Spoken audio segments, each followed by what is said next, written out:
This story may be based on true events, so listen to it until the end. The realtor called it a handyman's dream, which was code for rotten floors and bad plumbing, but Daniel didn't care. The price was right, and the silence, thick and heavy, like the house was holding its breath, felt like a bomb after years of city noise. He noticed the first oddity on move-in day. The tape measure didn't match the rooms. The hallway stretched 3 feet longer than the blueprints claimed. The closet under the stairs was deep enough to swallow the beam of his flashlight hole. When he pressed his palm to the walls, they were warm, not from the sun. It was a north-facing wall, perpetually in shadow, but with a slow, pulsing heat, like something breathing just behind the drywall. Then came the sounds. Not the usual creaks and groans of an old house. These were deliberate. A wet, sliding noise in the walls after midnight.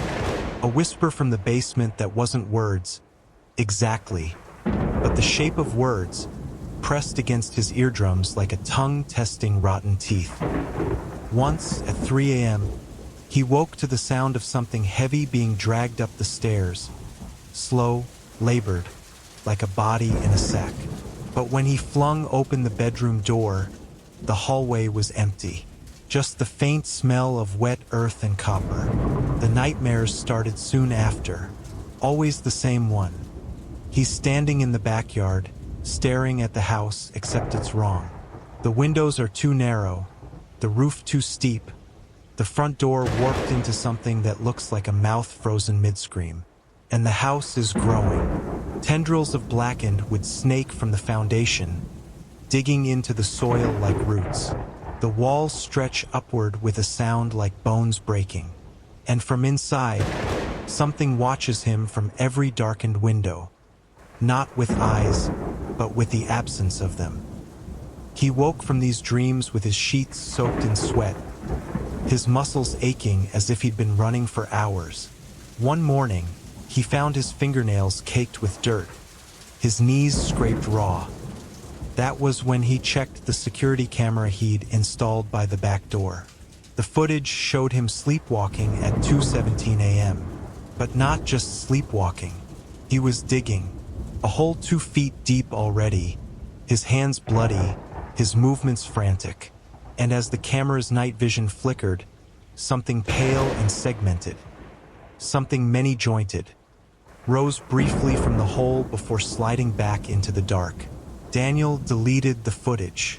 He poured concrete over the hole. He told himself it was just stress, just his mind playing tricks. But that night, as he lay in bed, he felt it. The house shifting around him. The walls exhaled. The floorboards sighed. And beneath his bed, something began to scratch. Not the frantic scrabbling of an animal, but the slow, methodical sound of something digging its way up. Daniel didn't sleep again that night. He sat rigid in bed until dawn, listening to the scratching beneath him grow louder, more insistent. By sunrise, his fingers had worn grooves into the headboard from gripping it too hard.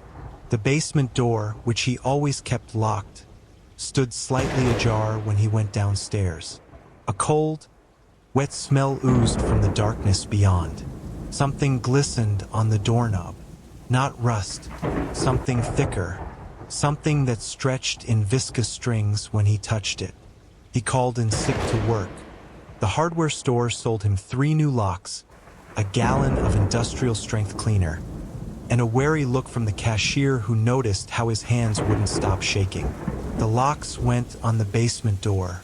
The cleaner foamed pink as he scrubbed the stairs, the liquid turning cloudy as it mixed with whatever had been left on the wood. That night, he slept with a hammer under his pillow. The dream came anyway. This time, he wasn't outside the house. He was inside, but not his house, not as it was now. This house had more rooms, more doors, all of them warped and swollen shut. The air tasted like mildew and old meat, and the walls were breathing. Something moved in the darkness ahead of him. Not the segmented thing from the hole. This was larger, slower. He could hear its weight dragging across warped floorboards. Daniel woke screaming. The hammer was gone from under his pillow. So was his bedroom door. Where it should have been was just old, water-stained drywall that looked like it had been there for years. When he pressed against it, the surface gave slightly, like pressing on a bruise. From somewhere deep in the house came a wet, tearing sound. And then, unmistakable this time, a voice. Daniel! It didn't sound like it came from the hallway. It sounded like it came from inside the walls. Daniel's phone died when he tried to call 911. Not the battery. The entire screen went black, then began weeping a thick, yellowish fluid that smelled like spoiled milk. He threw it across the room where it hit the newly formed wall with a wet slap. The house was changing faster now. Doorways sealed themselves overnight. New ones appeared where they shouldn't be. A narrow archway in the kitchen leading to a corridor that definitely didn't exist on the blueprints. The air grew thick with the scent of damp soil and something metallic, like old blood. He found the hammer in the basement. It sat neatly in the center of the concrete he'd poured over the hole, the head gleaming as if freshly polished. The concrete around it had cracked open in perfect concentric circles. From the cracks oozed that same yellow fluid, pulsing slowly like pus from a wound. The scratching started again the moment he picked up the hammer. This time it came from all sides at once. The walls, the floor, even the ceiling above him. A dry, skittering noise that set his teeth on edge. The single bare light bulb flickered, and in those brief moments of darkness, Daniel could have sworn he saw shapes moving just beneath the surface of the wall's long, spindly things pressing outward, stretching the wallpaper like a second skin about to split. He ran for the stairs. The basement door, the one he'd triple-locked, stood wide open. Beyond it, the kitchen was gone. In its place stretched a long hallway lined with doors, all of them slightly ajar. From behind them came wet, rhythmic sounds, something between chewing and sobbing. The floor sloped downward at an impossible angle. The wood warped into something resembling a throat. Daniel turned to retreat back into the basement. The door slammed shut behind him. The locks clicked 1, 2, 3 from the inside. And from somewhere deep in the newly formed hallway, something began dragging itself toward him. He could hear its nails, too many nails, clicking against the hardwood. The hallway stretched longer the further Daniel ran. Doors yawned open as he passed, revealing glimpses of impossible spaces. A bathroom tiled entirely in blackened teeth. A nursery where something lumpy and wet pulsed in a rusted crib. The air grew thicker, clinging to his skin like cobwebs made of grease. Behind him, the clicking grew louder, faster. A door at the end of the hallway stood slightly ajar, moonlight spilling through the crack. His bedroom window. It had to be. Daniel hurled himself toward it, shoulder-checking the door open, and froze. This wasn't his bedroom. The walls were covered in a dense carpet of hair, strands twitching as if alive. The ceiling sagged with the weight of swollen, vein-like pipes.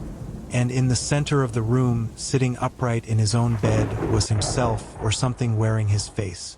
Its skin was too tight, lips stretched into a grin that split the corners of its mouth. "Took you long enough," it said in a voice like wet paper tearing. The thing behind Daniel reached the doorway. He didn't turn, didn't need to. He could see its reflection in the warped mirror across the room.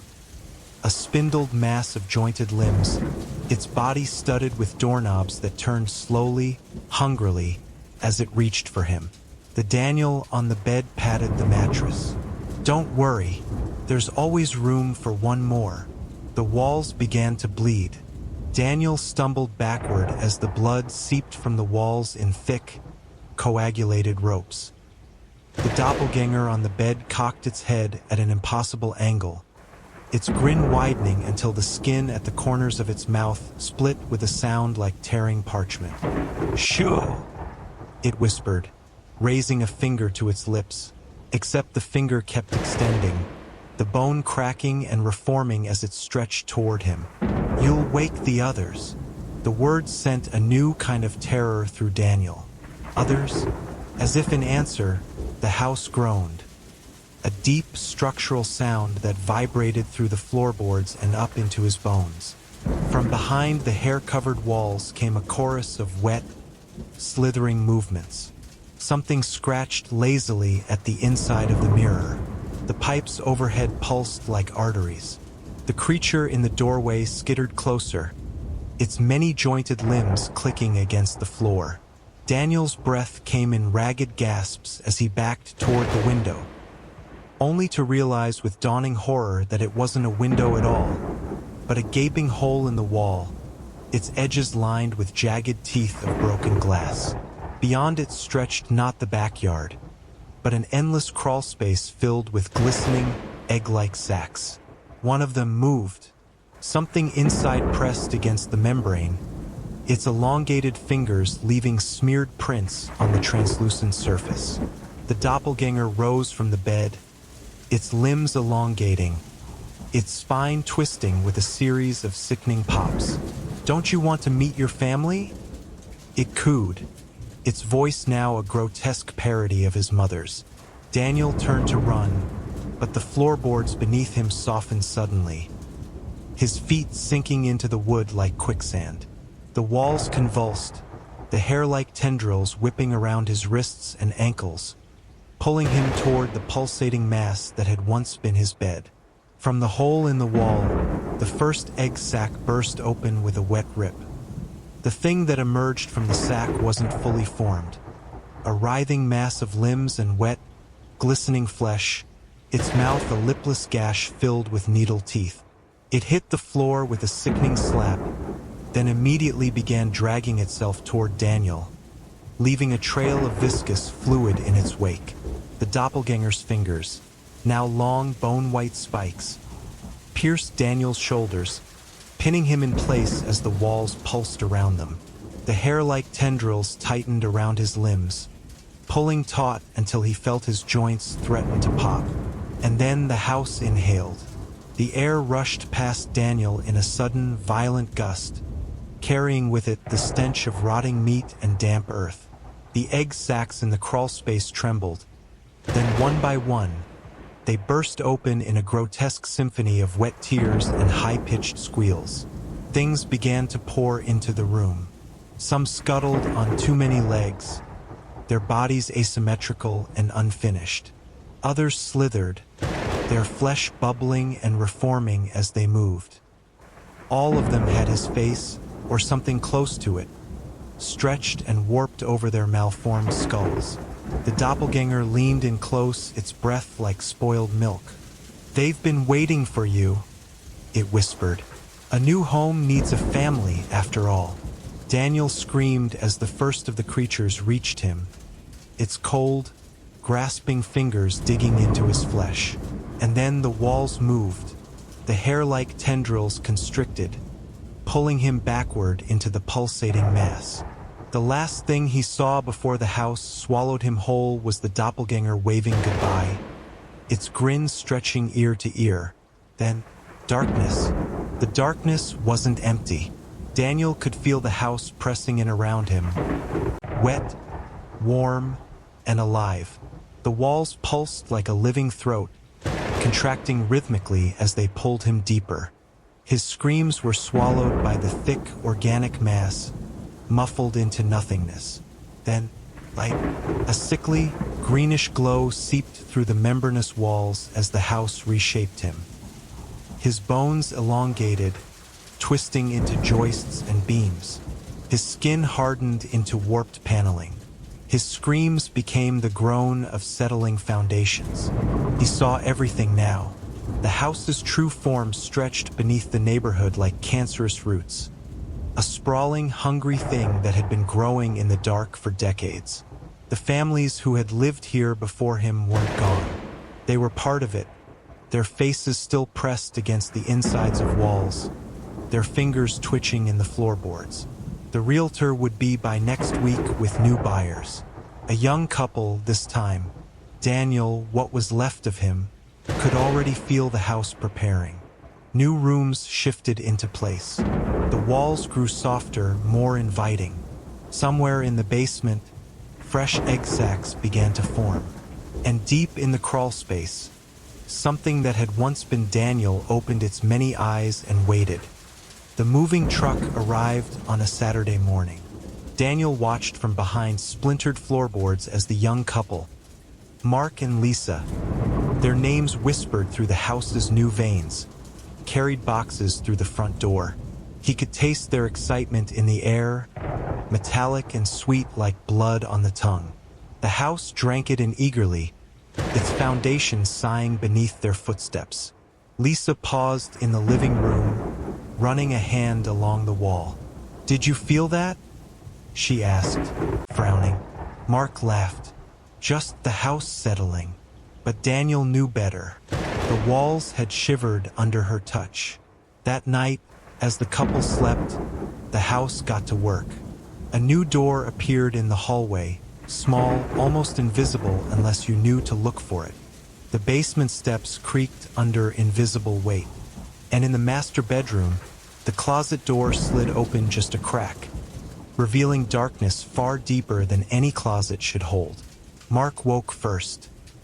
He sat up in bed, blinking at the faint scratching coming from inside the walls. "Lisa," he whispered, but Lisa wasn't next to him. The sheets were still warm. Something creaked in the hallway. Mark's breath hitched as a shadow slid past the crack under the door. Too tall, too thin to be human. Downstairs, the front door locked itself with a quiet click. And from deep within the house, Daniel, or what was left of him, began to laugh. The house remembered how to make this part feel like a dream. Lisa wandered the hallway in her nightgown, fingers brushing walls that seemed to breathe beneath her touch. The scratching in the walls had become a rhythm now. Click, click, click, like insect legs keeping time with her slowing heartbeat. Moonlight bled through the windows in thick, syrupy strands, illuminating a door she didn't remember seeing before. A small one, child-sized. It was slightly ajar. Inside, something glistened. She should have run, should have screamed. But the house was inside her lungs now, its spores blooming in her capillaries, her thoughts unraveling like wet yarn. When she pushed the door open, the smell hit her first. Copper and damp wool and something sweetly rotten. The nursery walls pulsed with veined membranes. Where a crib should have been stood a fleshy pod, its surface translucent enough to reveal the silhouette inside. Small, humanoid. There's... Lisa reached out with trembling fingers just as the pod split. And the thing inside opened its milk-white eyes. It had Mark's smile. Downstairs, the front door unlocked itself, ready for the next family. Lisa's screams never reached the street. The house swallowed them whole, digesting her terror like a fine wine. Mark found the nursery door at dawn. He stood frozen in the threshold, staring at the thing that had been his wife. Her skin had taken on a woody texture, her fingers elongating into root-like tendrils that burrowed into the floorboards. Her mouth stretched impossibly wide, not in a scream, but in a silent, gaping O, as if she were becoming the house itself. From the walls, whispers coalesced into words. "She's home now." Mark turned to run, but the hallway had changed overnight. The floor sloped downward, funneling him toward the basement door, which stood open, revealing steps that glistened wetly in the dim light. Something moved in the darkness below. Not the skittering thing from before. Something older. The foundation of the original house. The first house. Its beams blackened with age and something else. Something that seeped like oil between the cracks. The walls down here weren't wood or plaster, but packed earth and bone. pulsing with a slow, rhythmic vibration. And at the center of it all, embedded in the dirt like a grotesque chandelier, hung Daniel, or what remained of him.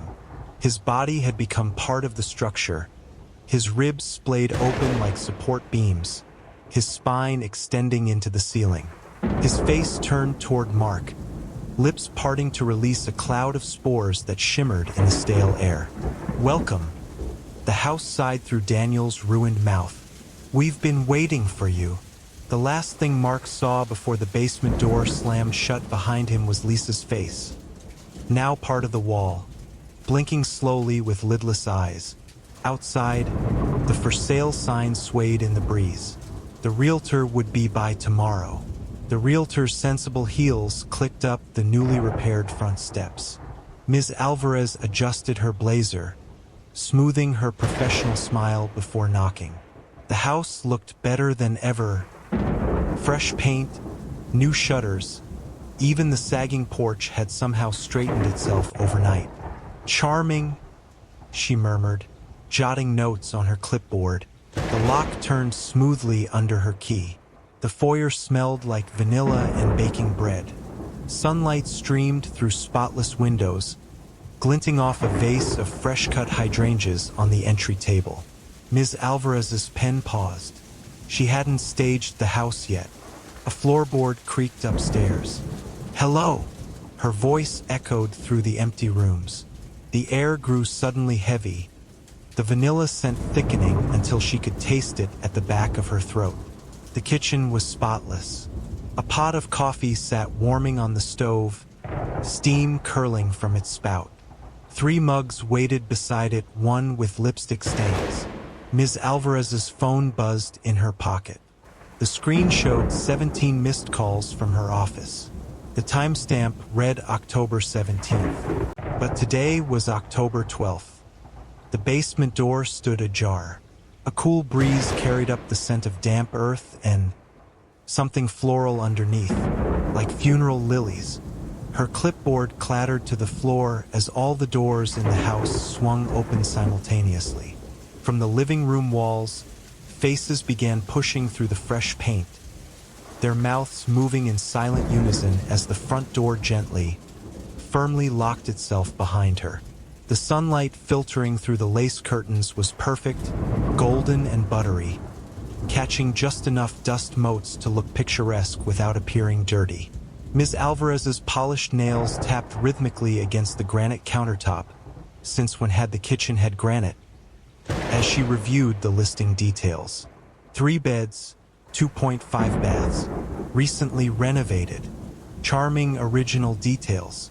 She paused, pen hovering over the word original. The walls hummed softly around her, the vibration traveling up through her shoes. The air smelled like fresh-baked cookies now. Chocolate chip, her mother's recipe. A shadow moved in the hallway mirror. Ms. Alvarez turned sharply, but it was just her reflection. Wasn't it? Her phone buzzed again. The screen showed a text from herself. "Don't look in the basement. Sent 3 minutes from now." The house held its breath as she approached the basement door. The knob turned easily in her hand, revealing steps that descended into warm, inviting light. A faint melody drifted up, something familiar, something from her childhood. Her heel touched the first step. The walls sighed, and somewhere deep in the house's hungry bones, Daniel smiled. The Sunday open house drew crowds. Young couples clutching coffee cups wandered through sun-dappled rooms, their fingers trailing along wainscoting that hadn't been there yesterday. Ms. Alvarez greeted each one with the same polished smile, her canary yellow blazer precisely matching the fresh daffodils on the dining room table. "Notice how the light moves through the space," she heard herself saying to a pregnant couple, though she didn't remember forming the words. The wife's hand lingered on a bedroom doorknob that pulsed faintly under her touch. In the kitchen, a child laughed. Everyone turned. A little girl in a strawberry print dress stood by the fridge, her back to the room. The mother blinked. "Maddie, we didn't bring you with us today." The girl turned, revealing eyes like tarnished silver dollars. "I live here now," she said in a voice that buzzed like flies against glass. Ms. Alvarez's smile never wavered. "This home has such wonderful features for growing families," she continued smoothly, as the parents' faces went slack, their pupils dilating. The scent of warm cookies intensified. By sunset, 7 offers had been submitted. The highest bid came from the pregnant couple. As they signed the paperwork at the kitchen island, something moved beneath their pen, a vein-like thread of darkness swirling in the granite before disappearing into the grain. Ms. Alvarez filed the paperwork with ink that smelled faintly of copper. That night, the house grew a new wing. The papers were signed in blood, though no one noticed. The ink dried a perfectly ordinary black, the contracts pristine as they were filed away at the title company.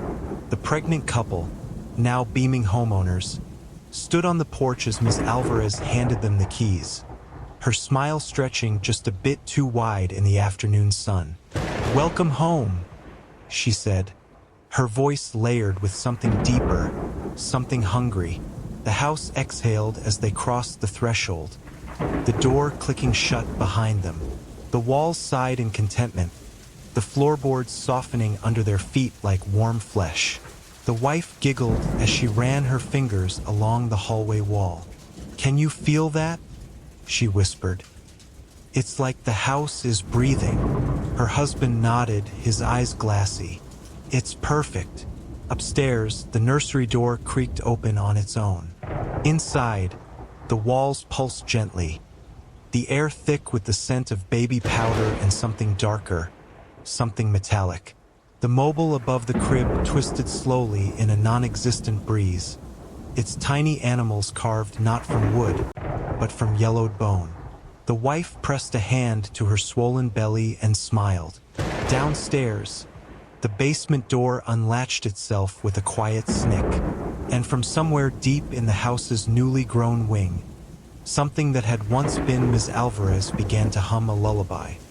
The baby was born in the master bedroom on a night when the moon bled crimson through warped window panes. The house held its breath as the first cries echoed through its veins, the walls shuddering with something like pleasure. The parents didn't notice when the umbilical cord slithered into the floorboards, didn't question why the nursery wallpaper now showed moving pictures of children playing in endless hallways. They simply rocked their newborn and whispered how lucky they were to find such a perfect home. Downstairs, the front door grew new locks. The house was patient. It had learned from Daniel, from Ms. Alvarez, from all the others. Now it knew how to make them love it, how to make them stay. The baby's first word wasn't mama. It was more, and the house, ever the gracious host, obliged.